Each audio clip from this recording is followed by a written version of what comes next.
शहीद भगत सिंह नगर के पिंड माईदीता विखे शहीद आजम Sardar Bhagat Singh sports club welfare trust ਵੱਲੋਂ ਪਿੰਡ ਵਾਸੀਆਂ ਤੇ ਐਨਆਰਆਈ ਵੀਰਾਂ ਦੇ ਸਹਿਯੋਗ ਦੇ ਨਾਲ ਡਾਕਟਰ ਅੰਬੇਦਕਰ ਜੀ ਦਾ 131ਵਾਂ ਜਨਮ ਦਿਹਾੜਾ ਮਨਾਇਆ ਗਿਆ। ਤੁਸੀਂ ਦੇਖ ਰਹੇ ਹੋ ਈਗਲੇ 24 ਅਵਰ ਚੈਨਲ। ਸਾਡਾ ਚੈਨਲ ਦੇਖਣ ਲਾਈਕ ਕਰੋ, ਸ਼ੇਅਰ ਕਰੋ, ਕਮੈਂਟ ਕਰੋ। ਉਹ ਵੀ ਸਾਡੇ ਦਰਮਿਆਨ ਆਏ, ਉਹਨਾਂ ਦਾ ਧੰਨਵਾਦ ਕਰਦਾ। ਔਰ ਸਾਡੇ ਤਾਰੀ ਭਾਜੀ ਪੱਤਰਕਾਰ ਸਾਹਿਬ ਲੋਧੀਪੁਰ ਜੋ ਕਿ ਪੰਜਾਬੀ ਜਾਗਰਣ ਤੋਂ ਨੇ, ਉਹ ਇਸ ਪ੍ਰੋਗਰਾਮ ਦੀ ਵੀ ਕਵਰੇਜ ਕਰਨ ਦੇ ਵਾਸਤੇ ਆਏ। ਅਸੀਂ ਉਹਨਾਂ ਦਾ ਵੀ ਇੱਥੇ ਪਹੁੰਚਣ ਤੇ ਬਹੁਤ ਬਹੁਤ ਧੰਨਵਾਦ ਕਰਦੇ ਹਾਂ। ਔਰ ਮੇਰੇ ਬਹੁਤ ਹੀ ਸਤਿਕਾਰਯੋਗ ਡਾਕਟਰ ਸਾਹਿਬ डॉक्टर कुलवंत जी वो भी साढ़े दरम्यान और तो तुहाडे विच बैठे ने, मैं उन्होंने भी बहुत बहुत धन्यवाद करना। जो उन्होंने फोन पर गल की कि आप बाबा साहब अंबेडकर का इत्थे जन्म उत्सव मनाने के वास्ते आ रहे हैं तो उन्हें भी समा दिता, मैं उन्होंने भी धन्यवादी हाँ। तो मेरे नाल विशेष तौर पर बंगिया तो, मैं फगवाड़ा तो हाँ, मेरा पिंड भुला रही है, और बंगिया तो साथी गगन जी ते साथी रवि जी ये भी मेरे नाल आए, मैं उन्होंने भी धन्यवाद करना। ਅੱਜ ਦੇ ਪ੍ਰੋਗਰਾਮ ਦੇ ਲਈ ਸਾਡੇ ਬਹੁਤ ਹੀ ਸਤਿਕਾਰਯੋਗ ਨਿੰਦਰ ਮਾਈਦੀਤਾ ਜੀ ਜਿਨ੍ਹਾਂ ਨੇ ਸਾਨੂੰ ਇੱਥੇ ਨਿਮੰਤਰਣ ਦਿੱਤਾ ਸੀ, ਮੈਂ ਉਹਨਾਂ ਦਾ ਵੀ ਆਭਾਰੀ ਹਾਂ, ਧੰਨਵਾਦੀ ਹਾਂ। ਤੁਸੀਂ ਅੱਜ ਗੁਰੂ ਘਰ ਦੇ ਵਿਖੇ ਬਾਬਾ ਸਾਹਿਬ ਅੰਬੇਡਕਰ ਜੀ ਦਾ ਤੇ ਖਾਲਸਾ ਸਾਜਨਾ ਦਿਵਸ ਜਿਹੜਾ ਉਹ ਮਨਾਉਣ ਦੇ ਵਾਸਤੇ ਇਕੱਤਰ ਹੋਏ ਹੋ। ਮੈਂ ਕੁਝ ਸਧਾਰਨ ਜਿਹੀਆਂ ਗੱਲਾਂ ਤੁਹਾਡੇ ਨਾਲ ਕਰਨੀਆਂ ਚਾਹੁੰਦਾ क्योंकि बीबियां की गिनती बहुत ज़्यादा है और बीबियां का धन्यवादी हाँ अपन माता भैनावां का जिन्होंने अपने इस रोटी पानी का जो कीमती समा होंगे वो तुसीं गुरु घर के जी अपनी हाज़री लवाई है। मैं पहले बाबा साहब से गल करना चाहांगा क्योंकि जो गल बाबा साहब अंबेडकर ने चाही सी जां कह दईए कि जे असीं बाबा साहब अंबेडकर जी का जन्मदिन मना रहे हैं तो 14 अप्रैल 1891 ਨੂੰ ਹੋਰ भी बहुत सारे लोग ਝੁੱਗੀ ਦੇ ਵਿੱਚ पैदा ਹੋਵੇ, चाहे महल ਦੇ ਵਿੱਚ पैदा ਹੋਵੇ, चाहे किसी भी देश के अंदर पैदा होवे, जन्म लैण की प्रक्रिया मां के पेट तो इको ही तरह की आ। वो हर एक पैदा होने वाला जिहड़ा बच्चा वो इदां ही पैदा होंदा, उसकी प्रक्रिया इको ही है। ते जेकर आपां बाबा साहब अंबेडकर का जन्मदिन मनाउने आ तो उसके पीछे कारण है कि डॉक्टर बाबा साहब अंबेडकर ने अपना मरना अपने समाज तो कुर्बान किया, अपन सुख सहूलतां अपने समाज तो कुर्बान कीतियां। इस करके असीं अपने महापुरुषों की और बाबा साहब अंबेडकर की अज गल करते हैं तो जन्मदिन मना रहे हैं। और जन्मदिन मनाने वाले लोग जे बाबा साहब अंबेडकर नूं महानता का सर्टिफिकेट देण तो मेरे ख्याल ना फिर यह गल जचती नहीं कि असी लोग कहिए डॉक्टर बाबा साहब अंबेडकर महान सीगे। बाबा साहब अंबेडकर अपने त्याग दे करके अपने काम दे करके समाज तो कीते बलिदान दे करके महान सीगे। ते जदों असी अज दी डेट के अंदर देखते हैं कि बाबा साहब अंबेडकर के दसे कारवां नूं लिजाण वाले लोगों को जो संदेश दिता सी उस संदेश के उत्ते सानूं कुछ लोग जिहड़े दिखाई दिंदे आ और बहुती मात्रा दे विच बाबा साहब अंबेडकर के मिशन के उत्ते या गुरुआं के अंदोलन के उत्ते कन्ना पेटी मारन वाले लोग सानूं ज़्यादा दिखाई दिंदे आ। ते जे बाबा साहब अंबेडकर का अज आपां जन्मदिन मना रहे हैं तो बाबा साहब अंबेडकर की जीवनी मेरे समाज के लोगों को हो सकता कि पता होवे, पर कुछ जीवनी दीयां घटनावां मैं समाज के सन्मुख रखना चाहुंदा। जदों बाबा साहब अंबेडकर ने इस देश के अंदर इसकी व्यवस्था वेखी कि भारत देश के अंदर मानव के हथों मानव की ऊंच नीच की व्यवस्था है, भारत देश के अंदर छुआछात की व्यवस्था है, भारत देश के अंदर बंदे तो बंदे नूं भिट चढ़ती है, तो बाबा साहब अंबेडकर ने फिर गौर की कि ये कारण की हैं। तो कारणों के विचों बाबा साहब अंबेडकर ने जो जान के देखा कि भारत देश के अंदर एक धार्मिक सिस्टम, एक वर्ण व्यवस्था सिस्टम, एक जाति व्यवस्था सिस्टम ऐदा का इस देश के अंदर लागू किया जेड़ा उन्होंने इस देश के अंदर वितकरा करना सिखाता है। वो कानून इदा के इस देश के अंदर चलते सी जेड़े कानून भारत देश के अंदर मानव के हथों लुट सुट कराते थे। बाबा साहब अंबेडकर ने उन्होंने धर्म ग्रंथों का एनालिसिस किया ਉਹਨਾਂ ਧਰਮ ਗ੍ਰੰਥਾਂ ਦੀ ਚੀਰ-ਫਾੜ ਕੀਤੀ, ਉਹਨਾਂ ਧਰਮ ਗ੍ਰੰਥਾਂ ਦੀ ਤਹਿ ਤੱਕ ਜਾ ਕੇ ਦੇਖਿਆ ਕਿ ਇਸ ਤਰ੍ਹਾਂ ਹੋ ਕਿਉਂ ਰਿਹਾ।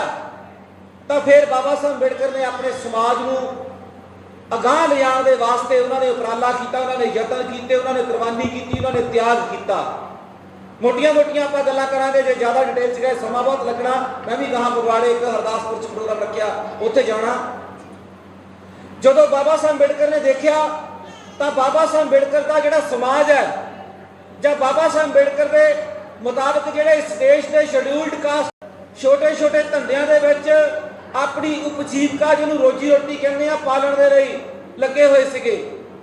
ਤਾਂ ਇੱਕ ਵਾਰੀ ਬਾਬਾ ਸਾਹਿਬ ਅੰਬੇਡਕਰ ਦੇਖਦੇ ਆ, ਉਹ ਜਦੋਂ ਦੇਖਦੇ ਕਿ ਸਾਡਾ ਸਮਾਜ ਹੱਡਾਂ ਰੋੜੀਆਂ ਦੇ ਉੱਤੇ ਜਾ ਕੇ ਉਹਨਾਂ ਜਾਨਵਰਾਂ ਦੇ ਨਾਲ ਜੱਦੋ-ਜਹਿਦ ਕਰ ਰਿਹਾ, ਜਿਹੜੇ ਜਾਨਵਰ ਹੱਡ ਮਾਸ ਨੂੰ ਨੋਚ ਕੇ ਮਾਸ ਖਾਣ ਦਾ ਕੰਮ ਕਰਦੇ ਸੀ ਮਰੇ ਪਸ਼ੂਆਂ ਨਾਲ।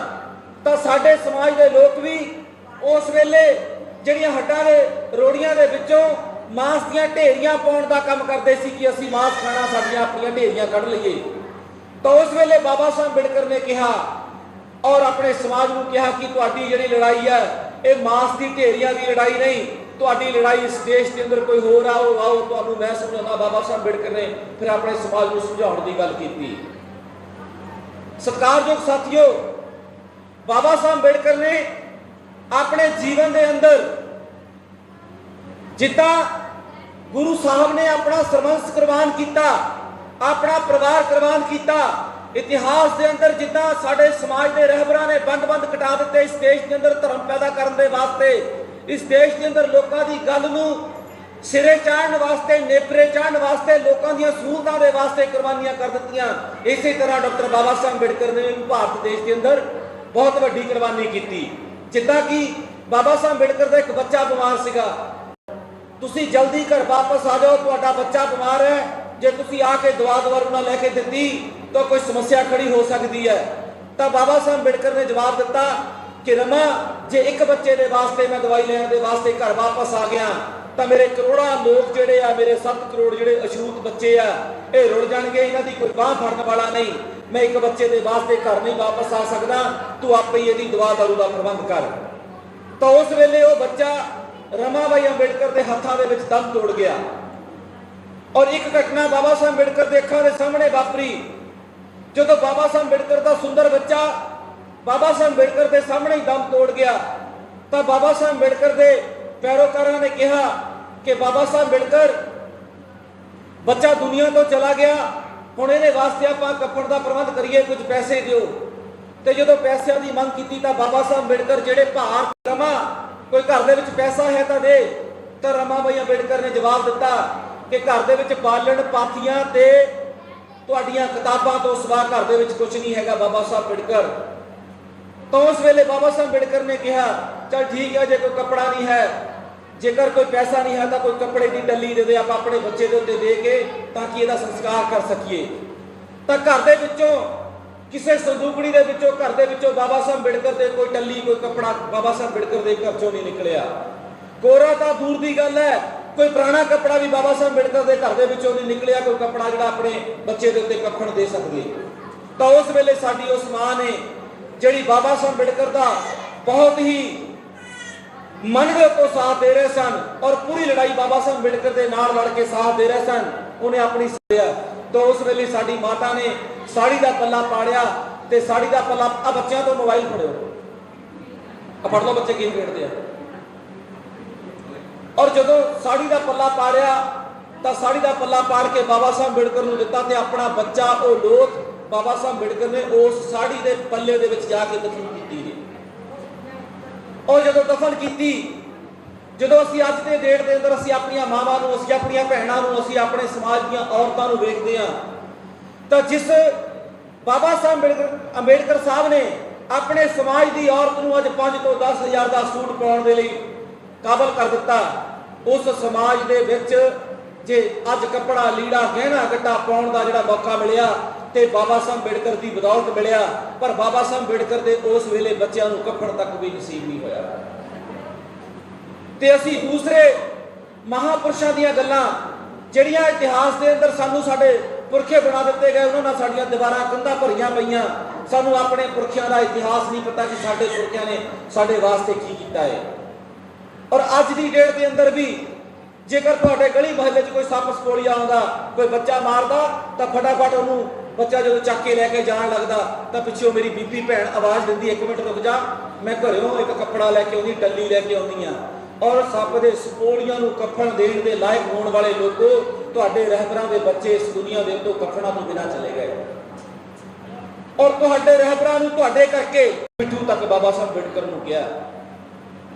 ਤੇ ਜਿਨ੍ਹਾਂ ਲੋਕਾਂ ਨੇ ਬਾਬਾ ਸਾਹਿਬ ਅੰਬੇਡਕਰ ਨੂੰ ਇਸ ਤਰ੍ਹਾਂ ਕਿਹਾ, ਅੱਜ ਮੇਰਾ ਸਮਾਜ, ਜਦੋਂ ਮੈਂ ਦੇਖਦਾ ਸਮਾਜ ਦੇ ਅੰਦਰ ਜਾਂਦਾ, ਉਹਨਾਂ ਦੇ ਝੋਲੀ ਚੁੱਕ ਬਣ ਕੇ ਅੱਜ ਸਮਾਜ ਦੇ ਅੰਦਰ ਉਹ ਤੁਰੇ ਫਿਰਦੇ ਆ। ਉਹਨਾਂ ਨੂੰ ਪਤਾ ਹੀ ਨਹੀਂ ਕਿ ਡਾਕਟਰ ਬਾਬਾ ਸਾਹਿਬ ਅੰਬੇਡਕਰ ਦੇ ਰਸਤੇ ਦੇ ਅੰਦਰ ਰੋੜੇ ਕਿਹਨਾਂ ਲੋਕਾਂ ਨੇ ਡਾਏ ਸੀਗੇ। ਤੁਸੀਂ ਇਤਿਹਾਸ ਦੇ ਉੱਤੇ ਜਾਣਕਾਰ ਨਹੀਂ।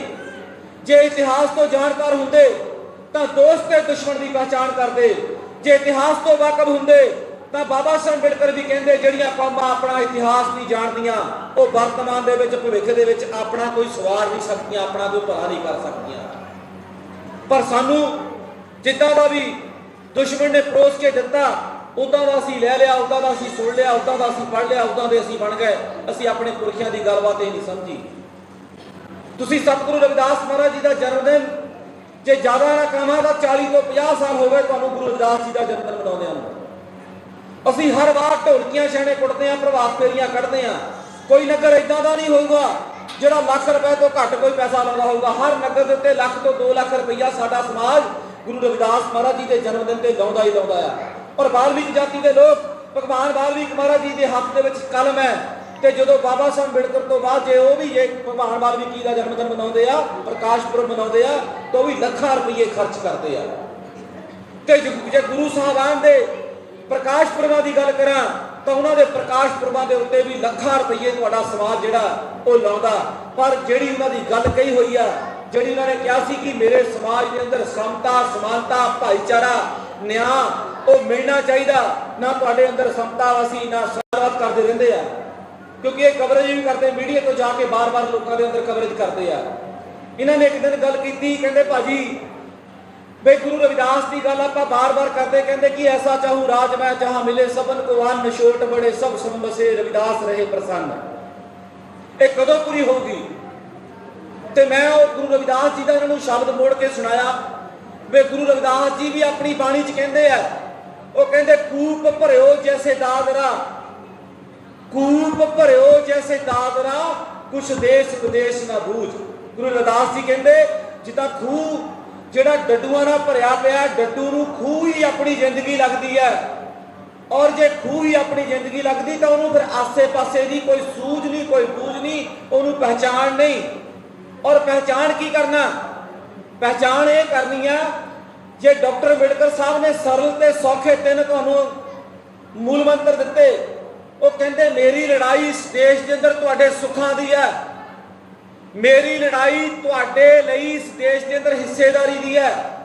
ਕਹਿੰਦੇ ਮੇਰੀ ਲੜਾਈ ਤੁਹਾਡੇ ਇਸ ਦੇਸ਼ ਦੇ ਅੰਦਰ ਤੁਹਾਡੇ ਮਾਨ ਸਨਮਾਨ ਦੀ ਹੈ। ਹੁਣ 3 ਗੱਲਾਂ ਸੌਖੀਆਂ ਜਿਹੀਆਂ ਆ, ਕਿਹੜੀਆਂ? ਕਹਿੰਦੇ ਮੇਰੀ ਲੜਾਈ ਤੁਹਾਡੇ ਹਿੱਸੇ ਦੀ ਆ, ਤੁਹਾਡੇ ਹਿੱਸੇਦਾਰੀ ਦੀ ਆ। ਔਰ ਹਿੱਸੇਦਾਰੀ ਦੀ ਜੇ ਗੱਲ ਕਰਾਂ ਤਾਂ ਆਮ ਤੌਰ ਤੇ ਲੋਕਾਂ ਨੂੰ ਭੁਲੇਖਾ ਹੁੰਦਾ ਕਿ ਜਿਹੜੀ ਤਕਦੀਰ ਆ ਉਹ ਹੱਥਾਂ ਦੀਆਂ ਲਕੀਰਾਂ ਤੇ ਲਿਖੀ ਜਾਂਦੀ ਹੈ, ਵੀ ਹੱਥਾਂ ਦੀਆਂ ਲਕੀਰਾਂ 'ਚ ਜੋ ਲਿਖ ਦਿੱਤਾ ਉਹ ਮਿਲਣਾ ਹੀ ਮਿਲਣਾ ਆ।